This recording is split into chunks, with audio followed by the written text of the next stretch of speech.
Les amis, bonjour à tous et bienvenue dans cette toute nouvelle vidéo. J'espère que vous allez bien.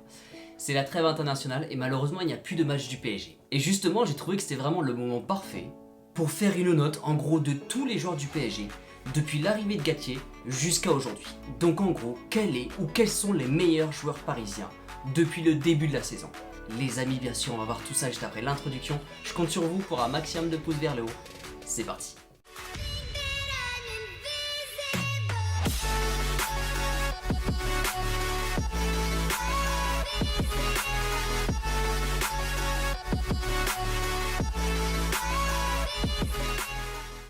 Les amis, juste avant d'ouvrir le sujet, laissez-moi vous parler du partenariat de la chaîne R7 Foot. R7 Foot est spécialisé dans la création de maillots de foot non authentiques mais d'excellente qualité. Vous y retrouverez la plupart des clubs et sélections et vous le savez, la Coupe du Monde va bientôt arriver, c'est le moment de vous munir de votre maillot préféré. Les maillots sont à partir de 25 € seulement.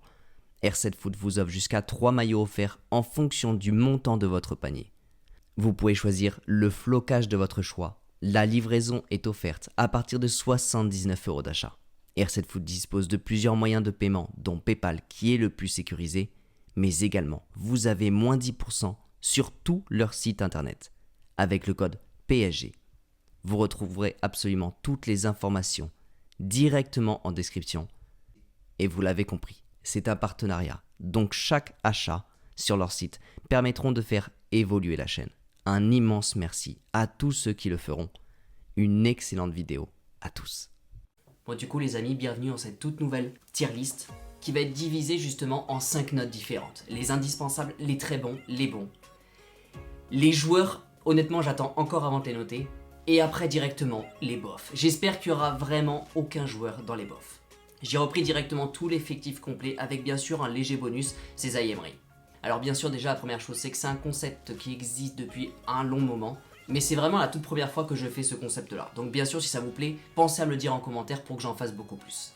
Et la deuxième chose bien sûr c'est que ça reste un classement complètement personnel, j'essaye d'être le plus objectif possible par rapport à tout ce que j'ai vu. Si jamais il y a des choses qui ne coïncident pas vraiment avec votre avis, c'est complètement normal et bien sûr dites-le moi dans les commentaires.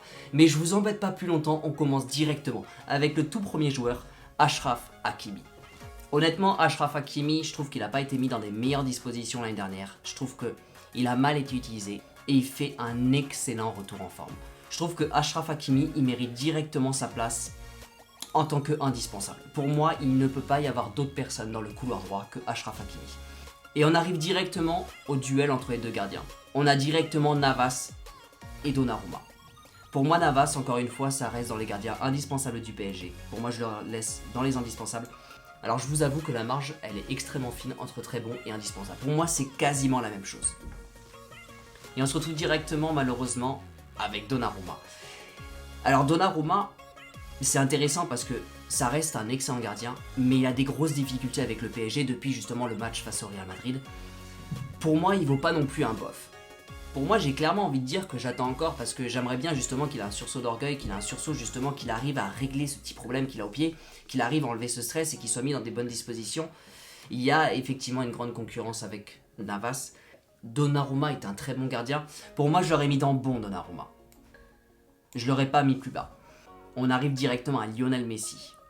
Et Lionel Messi, depuis qu'il a été remis dans les bonnes dispositions grâce à Christophe Galtier, franchement l'année dernière ça allait pas du tout. En plus il faisait que des poteaux, mais après il n'a pas fait non plus une saison complètement catastrophique l'année dernière.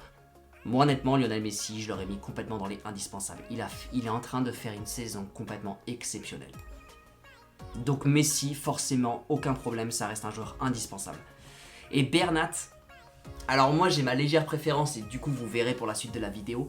Bernat je l'aurais clairement mis dans les joueurs très bons. Alors on arrive enfin à l'un de mes joueurs préférés cette saison. Il fait une saison, je trouve, elle est complètement incroyable sa saison. Nuno Mendes. Pour moi ce joueur là, et pourtant il a que 22 ans, hein, mais ce joueur là, je sais pas à quoi il est nourri. Je sais pas ce qui s'est passé dans sa tête. Mais je le trouve complètement indispensable du haut de ses 22 ans. Pour moi, Nuno Mendes a clairement sa place dans les joueurs complètement indispensables au PSG. Franchement, la prochaine fois qu'il y a un match du PSG, regardez bien le jeu de Nuno Mendes. Il ne s'arrête jamais de courir. Il a du coffre. Franchement, c'est un joueur exceptionnel. Je pense que c'est vraiment le genre de joueur qui va qui va vraiment être là dans l'avenir du PSG. Et même au niveau de sa manière de faire, la personne qu'il est au fond de lui, je le trouve vraiment exceptionnel. Pour moi, c'est un joueur exceptionnel pour l'avenir du PSG. Alors on passe directement pour la suite à Emery. Emery, malheureusement, on l'a pas vu beaucoup jouer. Je trouve qu'il avait fait des super bons matchs de préparation. Il n'a pas tant de jeux que ça avec le PSG. Pour moi, je trouve qu'il reste dans la catégorie bon. Je pense qu'on le verra un peu plus. Il remontera un peu plus dans le classement. Pour moi, je vois quasiment ce qu'il vaut. Je trouve qu'il a beaucoup de talent. Pour le joueur qu'il est, justement, l'âge qu'il a, je trouve qu'il a beaucoup de talent. On l'a pas assez vu. Ça mérite un bon. On pourrait même dire qu'il vaut un bon plus. Alors maintenant, on arrive au tour de Nordi Mukiele. Franchement, Nordi Mukiele, il est arrivé cet été. Je trouve qu'il a pas assez joué. Il a pas assez joué et en fait il va faire des erreurs, mais c'est pas des grosses erreurs. Alors forcément ça va amener des buts ces erreurs. C'est des erreurs qui sont ultra dangereuses. Mais je trouve qu'il est bourré de bonnes intentions. Il a vraiment des grandes intentions, il est hyper motivé par justement le projet parisien, mais il va avoir des erreurs de maladresse. Et je pense que ça va se corriger par la suite. Pour moi c'est pas du tout un bof, Nordi Mukiele. Il apporte quand même du danger dans la surface adverse. Il en manque encore un petit peu. Mais je trouve qu'il y a quand même une part d'effort et de bonne volonté derrière. Nordi Mukiele, je le mettrai dans la catégorie j'attends encore. Je pense que Nordi Mukiele, avec le temps, avec plus de préparation avec le club, à mon avis, il va monter en puissance, il va corriger ses légères erreurs, parce que ça reste vraiment une sorte de maladresse en fait. Mais je pense que ça va aller par la suite. Alors Presnel Kimpembe, c'est hyper compliqué. Parce que, alors ça reste quand même un joueur qui a beaucoup d'expérience avec le PSG, ça reste un Titi parisien. Il va faire des grosses erreurs, mais je trouve que son rôle, il n'est pas forcément facile. Parce que des fois, il y a des erreurs, mais il va tellement au contact avec les joueurs. Là, malheureusement, il s'est blessé. On a vu directement qu'il manquait quelque chose en défense. Bon, après, ça a été extrêmement bien pallié par justement le remplacement de Danilo. Mais Presnel Kimpembe, pour moi, ça fait partie justement des très bons joueurs du PSG quand même. Il va faire des erreurs, ça c'est sûr qu'il va faire des erreurs. Mais si vous regardez tous les duels qu'il réussit, ça reste un joueur quand même ultra important pour le PSG. Alors le problème c'est qu'ils peuvent autant faire des choses tout simplement incroyables, mais autant faire des grosses erreurs en défense. Pour moi il a sa place entre le bon et le très bon. Je vais pas être méchant, je vais le mettre dans le très bon. Mais il a vraiment sa place vraiment entre les deux. Les erreurs sont parfois ultra importantes, mais des fois il sort des matchs. Des fois il sort des matchs complètement impressionnants. On arrive à Verratti et Verratti, je pense que tout le monde est d'accord. Je pense que Verratti, c'est quand on voit ce qu'il abat sur le terrain, quand on voit la façon de mettre le pressing sur les adversaires, des fois il a carrément un jeu au sol. Verratti est juste impressionnant dans son jeu. Pour moi, c'est vraiment le meilleur milieu qu'on ait au PSG. Une absence de Verratti, et on l'a vu justement durant les dernières années, une absence de Verratti va nous coûter extrêmement cher. Pour moi, Verratti, il n'y a aucune question à se poser, ça va aller extrêmement vite, c'est dans les indispensables. On arrive au fameux Vitinha. Je pense que pareil, ça va être comme Verratti. Vitinha, il fait complètement l'unanimité. C'est l'une des meilleures recrues qu'on a eues depuis un certain moment. Vitinha, c'est vraiment la bonne nouvelle de l'été 2022. Mais il en manque encore un tout petit peu. Pour moi, par exemple, Vitinha, ça serait pile poil entre le très bon et le indispensable. Mais je trouve qu'il a tellement vite progressé que j'ai envie de le mettre dans les indispensables. Alors là, on arrive justement à une nouvelle recrue.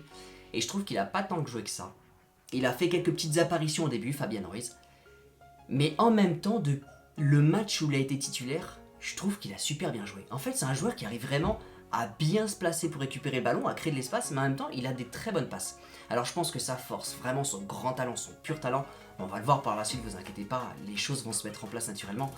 Mais Fabian Ruiz, il a... D'ailleurs, le premier match où il a été titulaire, il a eu son opportunité pour marquer son premier but, et on l'a vu qu'il était quand même dégoûté, il a une immense envie avec le PSG. Pour moi, encore une fois, c'est entre le très bon et le bon.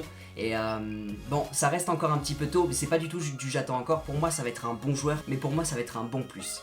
Et encore une fois, j'ai l'impression d'être méchant avec Fabian Ruiz, mais il manque encore un petit peu de préparation. Le temps va bien faire les choses avec lui, mais je pense qu'il va devenir ultra fort avec le PSG. Je mets un bon plus. Alors là, franchement, on arrive à Danilo Pereira et je suis juste ultra surpris par la capacité de ce joueur. En fait, c'est un milieu défensif et le moment où on a perdu Presnel Kimpembe, le moment où il a eu sa blessure justement juste avant la trêve internationale, franchement, il y a eu du stress. Mais Danilo a justement plusieurs fois, il a récupéré cette place de défenseur et il a trop bien réussi. Pour moi, Pereira, c'est impressionnant l'évolution également qu'il a eue. C'est un ultra bon défenseur et pourtant il reste milieu défensif. Hein. Mais Danilo, pour moi, c'est un très bon, mais plus. Et je sais pas si vous avez remarqué justement, mais des fois par exemple Marquinhos il va faire des erreurs et vous avez carrément Danilo qui va reprendre le contrôle. Des fois par exemple il arrive à récupérer une place de capitaine alors que c'est Marquinhos le capitaine. Mais Danilo, il a une présence dans la défense, il est ultra serein, il est très propre. Des fois on a même l'impression que si on perd Kipembe c'est pas grave, il y a Danilo qui est là. Et Danilo il va super bien remplacer Kipembe. Je vais le mettre dans les très bons. Alors là franchement pour ce joueur Renato Sanchez, je sais pas si on peut parler de flop. Sur ce premier toucher de balle avec le PSG, il avait mis un but, mais pour moi, il manque beaucoup. Il en manque encore beaucoup. Je sais pas s'il a du stress, je sais pas s'il a un manque de préparation avec le PSG, mais pour moi, Renato Sanchez, aujourd'hui, je suis limite incapable de vous donner un avis. Pour moi, ça va être méchant de mettre bof, parce que je pense qu'il va y arriver, mais pour moi, c'est clairement du j'attends encore. Parce que pour moi, aujourd'hui, donner un avis sur Renato Sanchez, c'est complètement dur. Mais je vais mettre quand même dans les j'attends encore. Alors noter Sergio Ramos, ça va être très dur également, parce que pour moi, il a beaucoup d'expérience, il amène quelque chose quand même, mais il fait beaucoup d'erreurs en défense. Et très souvent, justement, Galtier hausse la voix sur lui, parce que Sergio Ramos, ça va avoir tendance à beaucoup monter, mais des fois, il faut complètement qu'il se replace. Je trouve que des fois, dans son repli défensif, il a beaucoup de mal. Sergio Ramos, pour moi, n'est pas le défenseur indispensable, en tout cas sur ce début d'année. Par exemple, pour moi, je vois un Danilo complètement incroyable, et je vois un Sergio Ramos un peu plus en dessous quand même. Sergio Ramos, ça va être entre bon et très bon. Encore une fois, je vais être gentil, je vais le mettre dans le très bon, mais sur certains matchs, il m'a beaucoup inquiété quand même. Alors franchement, ce joueur-là, je pense que ça va évoluer avec le temps, Carlos Soler. Sur le très peu de temps où je l'ai vu jouer justement avec le PSG, là sur ces quelques matchs, je trouve qu'il y avait beaucoup de technique. Il va y avoir quelque chose. C'est pas du j'attends encore, je pense que ça va être du bon. Au final, il a joué quand même très peu, on n'a pas vu grand-chose de lui, mais pour l'instant, ça reste encore un petit peu compliqué à analyser. Donc pour moi, Carlos Soler, c'est dans les bons. Alors là, franchement, on va arriver au débat qui pique, on va arriver aux joueurs où ça va être très compliqué. Kylian Mbappé. Kylian Mbappé, le problème, c'est qu'il nous a tellement emporté l'année dernière, et je pense qu'il y a un aspect psychologique aujourd'hui qui traîne chez le joueur. C'est que, à mon avis, Kylian Mbappé, aujourd'hui, il a vraiment besoin de porter le PSG. Il a encore besoin d'avoir cette sensation et cette émotion, justement, de se sentir ultra existant avec le PSG, de se sentir vraiment ultra important avec le PSG. Aujourd'hui, avec Kylian Mbappé et justement le duo Messi-Neymar, c'est très compliqué. Dans tous les cas, aujourd'hui, c'est dur à dire, mais quand on voit ce qui s'est passé par rapport au début d'année, aujourd'hui, Mbappé n'est pas indispensable avec le PSG. Et c'est dommage. Et on aimerait justement que Kylian Mbappé soit ultra indispensable pour le PSG, mais aujourd'hui, Kylian Mbappé ne l'est pas. Et par exemple, un Neymar est ultra indispensable, un Vitinha est très indispensable, mais Kylian Mbappé, pour moi, ça va être vraiment... Vous savez, c'est le joueur indispensable qui aujourd'hui est en baisse. Donc pour moi, ça va être un très bon, mais plus. Donc Kylian Mbappé, je le mets vraiment juste en dessous. Mais il faut vraiment qu'il retrouve très très vite ce collectif. Il faut vraiment qu'il rentre dans la connexion avec Neymar et Messi. Parce qu'il y a beaucoup de passes décisives vers Mbappé de la part de Neymar et Messi. Mais quand vous regardez au niveau des statistiques, il n'y a quasiment aucune passe de la part de Mbappé vers Neymar et vers Messi. Donc ça reste compliqué. Mbappé reste quand même un très bon joueur cette saison pour le PSG. Mais aujourd'hui, il se passe quelque chose avec Mbappé. Pour l'instant, c'est pas parfait, mais c'est pour ça que je le mets vraiment entre le très bon et le indispensable. Aujourd'hui, malheureusement, il perd un peu de ce côté indispensable pour le PSG. Aujourd'hui, c'est pas le joueur qui va faire la différence. Aujourd'hui, c'est Messi et Neymar qui vont faire la différence en attaque. Alors, on arrive à un joueur, justement, Sarabia, Pablo Sarabia. Ce joueur-là, justement, il n'a pas profité du fait qu'il ne jouait pas justement pour profiter un peu du système parisien, c'est-à-dire ne pas jouer mais en même temps être payé et du coup rester. Non, en fait, il est parti directement en prêt, il a pu justement profiter du temps de jeu et en même temps il revient, il est en forme. Alors, il n'a pas beaucoup de temps de jeu non plus, mais ça lui va de servir pour Mbappé ou Neymar. Ça lui va justement de rentrer en plein match. Vous verrez qu'il va avoir la niaque pour marquer ses buts, pour faire gagner son équipe, mais en même temps de servir pour les meilleurs attaquants du PSG. Il est dans cette optique-là. Donc, pour moi, ça va être un bon plus. Et j'ai envie de le mettre clairement dans les très bons joueurs. Alors, on parle beaucoup de Marquinhos sur les réseaux sociaux. Et c'est compliqué parce que c'est vrai qu'en ce moment, Marquinhos, il va avoir un manque de leadership. C'est-à-dire que ça reste le capitaine courage du PSG. Ça reste un joueur qui nous a beaucoup de fois sauvés. On ne peut pas aujourd'hui tirer sur Marquinhos. Après tout ce qu'il a donné pour le PSG, on ne peut pas tirer sur Marquinhos. Mais par contre, on a le droit de dire qu'en ce moment, Marquinhos, il n'y arrive pas. En ce moment, Marquinhos, il va faire des erreurs. Il va manquer de leadership et je vous ai parlé justement de Danilo qui parfois levait la voix sur Marquinhos. Et c'est vrai, aujourd'hui, Marquinhos, est-ce qu'il vraiment il interprète au mieux le fait d'être le capitaine du PSG? Quand on prend un capitaine, c'est quelqu'un qui va pas commettre d'erreurs, qui va être vraiment indispensable et surtout irréprochable dans son jeu. Aujourd'hui, je pense que Marquinhos, encore une fois, est dans une mauvaise période. On voit que le match face au Real Madrid l'a beaucoup affaibli.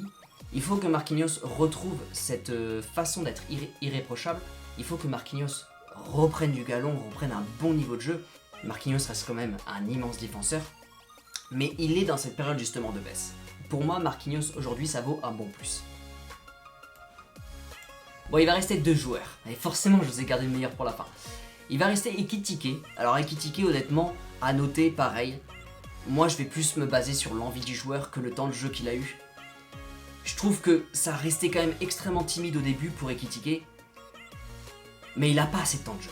Il n'a pas assez de temps de jeu, et franchement, marquer son territoire, prendre du temps de jeu, quand tu as Neymar, Messi, Mbappé, Sarabia, ça reste très compliqué, de se départager. Là aujourd'hui, Ekitike, il a envie d'être un grand joueur au PSG, il a envie de montrer quelque chose au PSG, mais ça reste quand même un petit peu timide. Il y a des bonnes choses, pour moi ça vaut un bon joueur. Je vais le mettre dans la catégorie. Ça manque de temps de jeu encore.